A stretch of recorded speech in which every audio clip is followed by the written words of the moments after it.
Olá a todos, bem-vindos uma vez mais à edição semanal no canal Cuidar Mais Saúde. Espero que estejam bem aí desse lado, são sempre os meus votos, como sabem. Espero que a semana tenha sido boa também. Portanto, hoje vamos abordar aqui um tema que até é bastante frequente entre todos nós, entre a população, não é? E que causa algum constrangimento e é um bocadinho chato.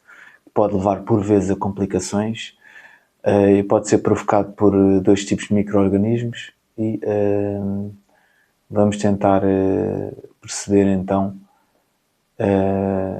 quais as dificuldades que a pessoa que tem este tipo de problema passa e como podem ser ultrapassadas essas mesmas dificuldades e como podemos até tentar prevenir que se instale esta patologia. Portanto, e métodos que haja para conseguir debelar a mesma quando os métodos ditos médicos não funcionam. E hoje vamos falar então aqui da amigdalite, das amigdalites. Portanto, fiquem desse lado. Até já!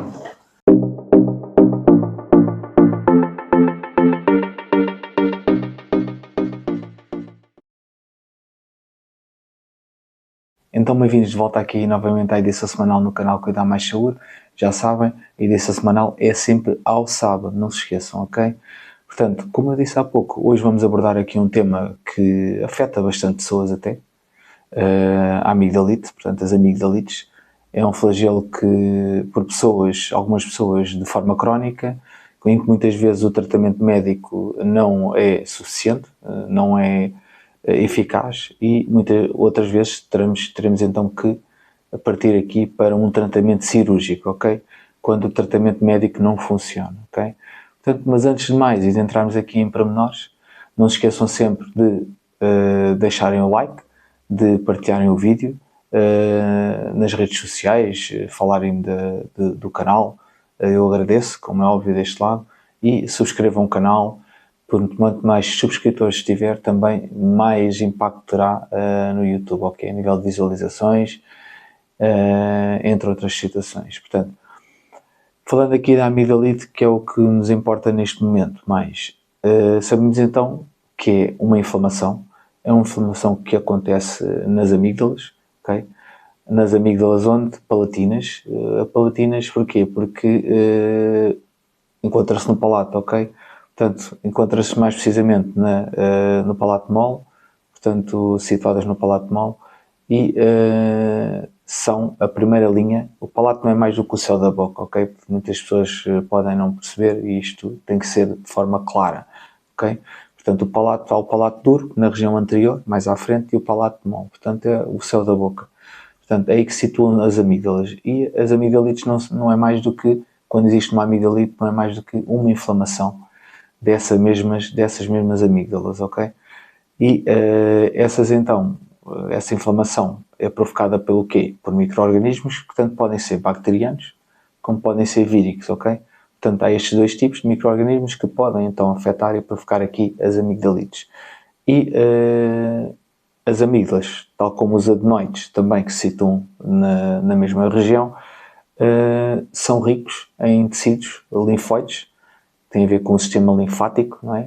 A linfa, que é um sistema que, a par do sistema circulatório, não tem uma bomba, como o sistema circulatório, que é o coração, e funciona assim, com vários gânglios linfáticos, vão fazendo uma filtragem e são ricos em defesas do organismo, leucócitos, linfócitos, ok? E funciona muito com o movimento dos músculos e vai drenando o líquido, ok? Sabemos então que, sendo ricos em tecido linfático, portanto em tecidos linfóides, o que é que pode acontecer? Se estiverem em bom estado, vai ser a primeira linha de defesa do nosso organismo, ok? Temos a nossa primeira linha de defesa nas amígdalas.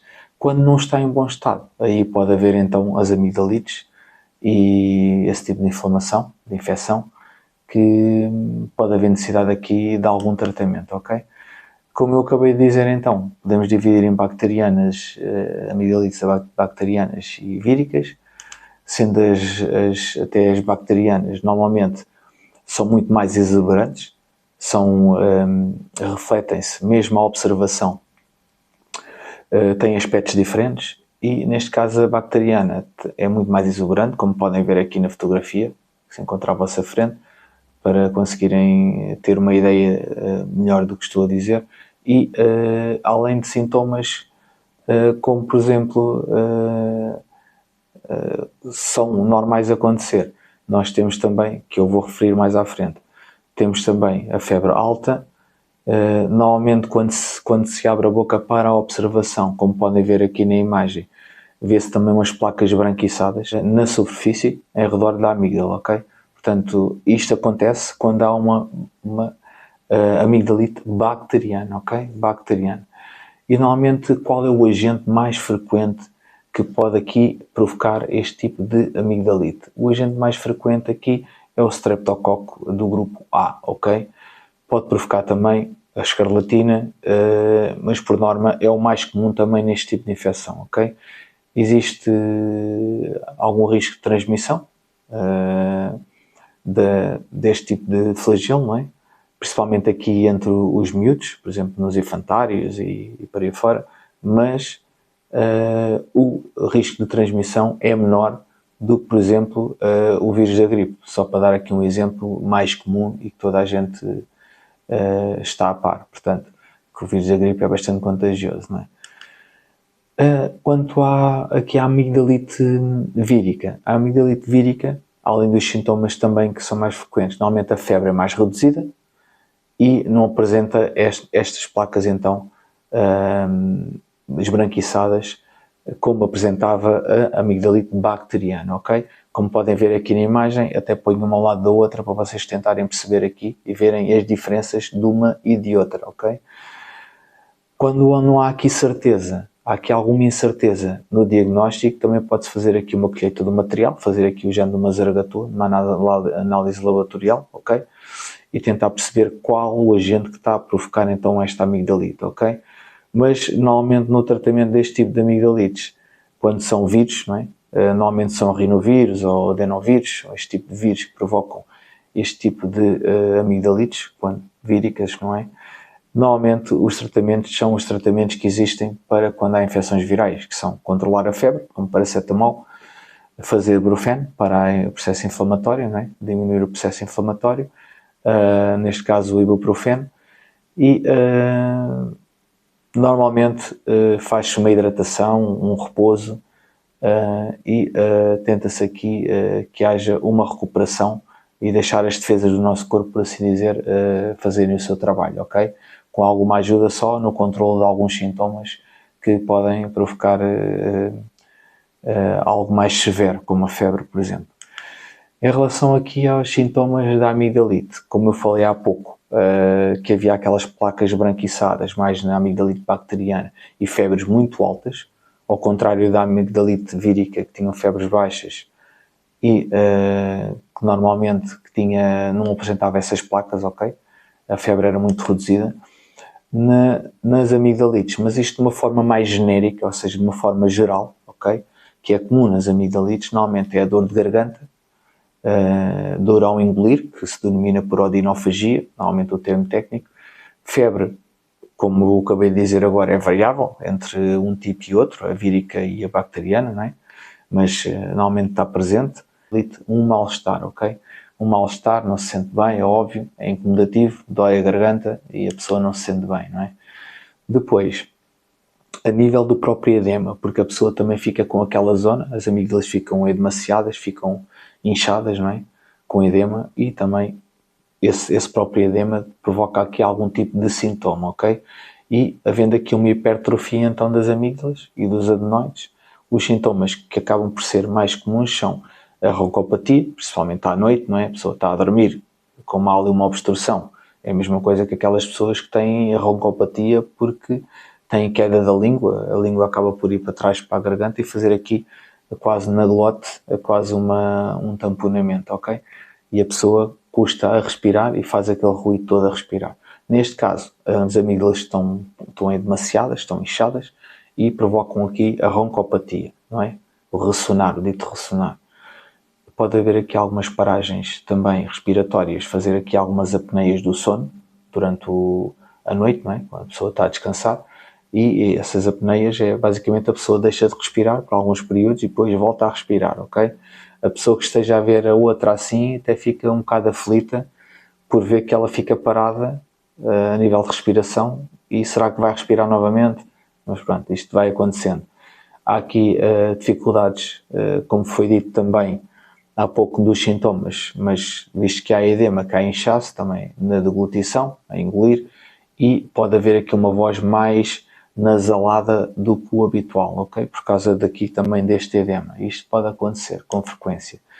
Depois, como é que fazemos aqui o diagnóstico desta doença, ou seja, da amigdalite? Normalmente faz-se uma observação da boca da pessoa, mais concretamente da garganta, não é? E normalmente aparece uma zona ruborizada, muito ruborizada na garganta, e normalmente tem ou não tem pontos brancos, que é o tal pus, ok? Na bacteriana normalmente tem, na vírica não tem. Não se esqueçam que há sempre essa diferença, ok? Os sintomas podem ser comuns a outras doenças também, portanto, às vezes temos que fazer aqui um despiste com outro tipo de situações, como foi falado há pouco, por exemplo, fazer a zaragatoa, para fazer uma análise do conteúdo, alguma coisa do género, ok? Quando há muita dificuldade em tentar perceber o que é, porque às vezes são comuns mesmo e são parecidos com outro tipo de doenças e podemos estar a fazer aqui um diagnóstico errado, ok? Complicações que podem advir das amigdalites, ok? Podem existir através da infecção. Se houver uma progressão dessa mesma infecção, essa mesma infecção pode haver aqui uma maior profundidade dessa infecção sobre a amígdala e originar até abscessos, e esses abscessos denominados por periamigdalino, ok? E esses abscessos, que são normalmente abscessos que são que acabam por estar em redor das próprias amígdalas e provocam muita dor na boca, muita dor, e a pessoa tem muita dificuldade em até abrir a boca, ok? A própria boca, engolir, abrir a boca. Portanto, qualquer movimento a pessoa tem imensa dor. Isto é uma das complicações que pode acontecer de uma amigdalite se ela for progredindo e nada for feito, ok? Pode então também a complicação degenerar também em abscessos no pescoço, em último caso, e também pode aqui haver uma necessidade emergente, urgente, de haver aqui algum tipo de drenagem e usar aqui, além muitas vezes dos antibióticos e que estão direcionados para a situação, haver então este tipo de drenagem em situações mais complexas, ok? Mais complicadas. Como é que fazemos então aqui o tratamento de amigdalites agudas, ok? Isto depende do quê? Depende muito os tratamentos da idade, das condições da pessoa, condições de saúde, tem doenças crónicas, não tem doenças crónicas, é uma amigdalite de repetição, não é uma amigdalite de repetição, antecedentes que a pessoa no fundo possa ter, ok? Isto é importante para nós também sabermos de forma holística, de forma global, o que é que está à nossa frente, qual a pessoa que está à nossa frente, ok? Com a sua individualidade de vida. Isto é muito importante. Temos de saber que a extensão, por exemplo, da infecção, se é uma infecção que está localizada ou se a par do que eu disse há pouco já se deixou progredir e há aqui uma profundidade da infecção sobre os próprios tecidos da zona, da amígdala, e levar até por fim, em último grau, à zona do pescoço, como foi dito agora, e temos que perceber não só a extensão, mas o tipo de infecção que é, ok? Se é vírica, se é bacteriana, temos que perceber. E depois, se o medicamento ou os medicamentos, os fármacos que são prescritos pelo médico, de algum modo, são bem tolerados ou não pelo próprio doente, o utente. Há pessoas que não toleram aqueles fármacos, ou são alérgicos, ou não conseguem tomar comprimidos, se for esse o caso, o tratamento, ou não podem haver uma agulha para fazer uma intramuscular, que às vezes tem que se fazer penicilina, não é? Que é o mais comum acontecer. Portanto, há aqui vários fatores que têm que ser tidos em conta e temos que saber sempre como é que evolui esta infecção, ok? Começa a tomar um antibiótico, há melhoria, não há, se não houver melhoria tem que voltar ao hospital ou ao centro de saúde, ou seja o que for. Portanto, as coisas normalmente têm que ser seguidas, o regime terapêutico, para que haja um tratamento eficaz, ok? Depois, a terapêutica pode-se dividir aqui em várias situações. Se for aqui uma terapêutica médica, normalmente o que se faz aqui é, o que está preconizado normalmente, é fazer aqui amoxicilina, não é? Normalmente a amoxicilina é uma penicilina, é de origem de penicilina, não é? Tem como sua base a penicilina e normalmente é feito de 12 em 12 horas, normalmente durante 8 dias, ok? Normalmente o tratamento clássico é o que é usado, que é a penicilina intramuscular, benzatínica, normalmente intramuscular, e normalmente essa penicilina é suficiente para fazer curar a amigdalite. Normalmente leva um pouco mais de tempo, porque vai libertando, é uma libertação muito lenta, não é? E vai provocando os seus efeitos, os efeitos que são os desejados, não é? Acabar com a amigdalite, mas de uma forma muito mais lenta, ok? Muito mais lenta. Portanto, às vezes pode fazer este tipo de tratamento, ou pela injeção, a pessoa fica despachada, por assim dizer, e, ou então fazer o tratamento por via oral, por comprimidos, não é? Antibióticos orais. Quando às vezes as pessoas até por vezes podem ter aqui algum tipo de sensibilidade às penicilinas e aí temos que direcionar para outro tipo de fármaco, ok? Também pode ser usado. Mas normalmente esta terapêutica é a terapêutica médica, é o tratamento médico, ok? O tratamento médico é feito desta forma, com medicamentos. Pode ser também feito tratamento cirúrgico. O tratamento cirúrgico porquê? Normalmente está dependendo do tipo de pessoa que temos à nossa frente. Se for aqui uma pessoa que tenha amigdalites recorrentes, temos que saber a causa, a extensão, a severidade desses mesmos quadros provocados por essas amigdalites, ok? E são amigdalites crónicas, portanto, a pessoa, coitada, está sempre a fazer antibióticos, está sempre a fazer e nada resolve. Normalmente temos que partir aqui e há normalmente uma hipertrofia das amígdalas, a pessoa não consegue comer. Temos que partir aqui muitas vezes para um tratamento cirúrgico, ok? E aí pondera-se normalmente extrair aqui as amígdalas, ok? Normalmente este tipo de situações, elas têm muito pus, estão hipermeadas, ou seja, elas estão muito vermelhas, muito ruborizadas e deitam até um cheiro desagradável, um cheiro fétido muitas vezes. E normalmente até a terapêutica médica, além de serem amigdalites de repetição, normalmente a terapêutica médica cada vez faz menos efeito ou não é muito eficaz. Então decide-se partir para a intervenção cirúrgica. Então aqui na indicação cirúrgica existem vários tipos de algumas técnicas para fazer aqui a cirurgia de extração das amígdalas, que nós denominamos em termos técnicos por amigdalectomia. Portanto, esta amigdalectomia, as mais frequentes usadas normalmente é a dissecção fria, normalmente cauterização, pode ser feito com o laser, e é feito assim, a eletrocauterização, e pode ser feita aqui por radiofrequência, ok? Como é que nós podemos fazer, e devem estar todos a perguntar desse lado, com tanta coisa, mas é tentar prevenir não ter nada disto, não é? Mas vamos tentar aqui perceber como é que nós fazemos então para evitar ou para minimizar o impacto ou a probabilidade de poder vir a ter então aqui amigdalite, ok? Pronto, quem não tem amígdalas está safo, não vai voltar a ter, não é? Mas quem tem as amígdalas normalmente deve fazer o quê? Portanto, uma correta higiene das mãos, lavagem das mãos, é óbvio, porque as coisas normalmente transmitem-se porque nós levamos muitas mãos à boca e ao nariz e aos olhos, etc., mas principalmente à boca e ao nariz, que é o que interessa aqui, e normalmente é por aí que então entram os micro-organismos que podem provocar este tipo de flagelo, não é?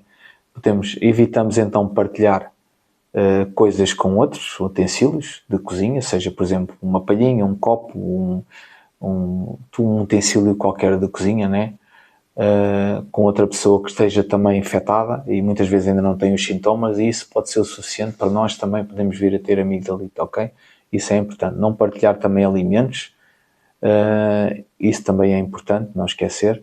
E normalmente uma coisa que muitas vezes não é trocada com frequência e vamos deixando de andar é a escova de dentes, ok? A escova de dentes também vai acumulando bactérias e se não for trocada regularmente pode haver aqui, não é só quando os fios da escova já estão a ficar tortos e não estão a ficar, já não têm alguma estabilidade, não é?